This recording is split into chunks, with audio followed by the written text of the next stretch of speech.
Former FBI counterintelligence agent Asha Rangappa.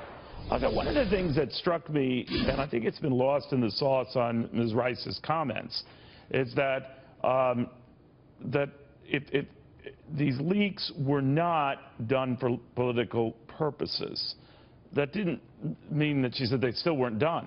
So that's a broad area to cover, to say I wasn't doing this for any sort of political agenda here, but they were still done. And that leaves a wide room to, I guess, avoid a legal action against yourself. But, I mean, what do you make of that? So, Neil, I'm going to give you 3 words, and you're probably going to hear these 3 words over and over again as this investigation continues. Foreign intelligence purpose. That's the legal standard for which you can unmask or reveal the identity of a U.S. person that's caught up by accident, or not accident, incidentally, when monitoring another target. If there's a legitimate foreign intelligence purpose, it's legal. If there isn't, it's not.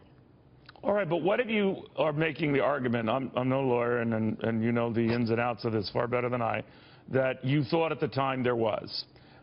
Is that enough cover for you, or enough cover to say, no, but this was, I never had any political ends or goals here? Well, I think we need to be clear about how this takes place. So the National Security Advisor can't just unmask this person by herself or himself. It's not a button you push. This is a request that's made to the intelligence agency that did the collection, and you have to provide the justification for the request. Then there are officials who review that request and decide whether it meets this standard, and they have to document all of this. And so you have a lot of people who aren't even in the White House who have to get their names on paper and sign off on this, and they have a lot to lose if this is being done for spurious reasons. So I think it would be tough to hide behind something.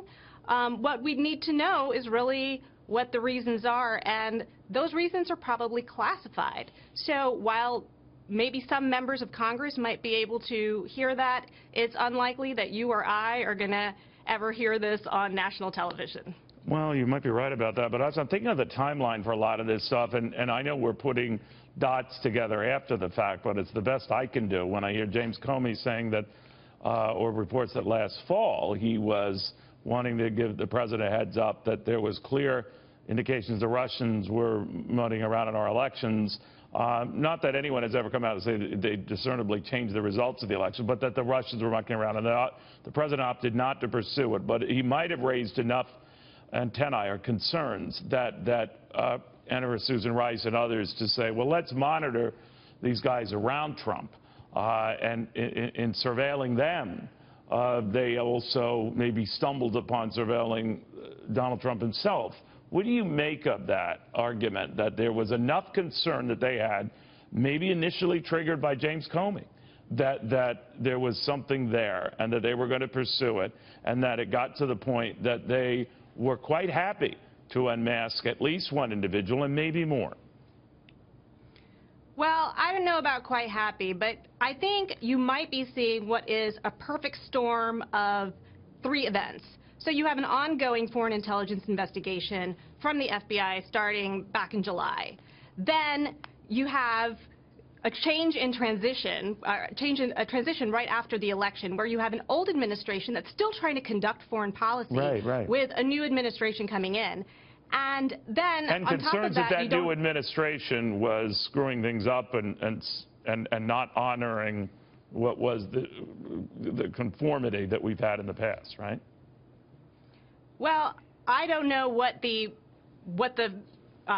views were on what the incoming administration might or might not do, but there definitely wasn't a lot of communication going on. And you do have foreign countries in this kind of transition period really seeking to potentially look at opportunities to exploit their advantage. Yeah. And I think, you know, you'll have a pickup in collection at that point because you want to know what these countries are up to. Whether you're a Republican or a Democrat, our national security is about protecting our country and making sure that we know what foreign countries, particularly ones that don't have our best interests in mind, might want to do.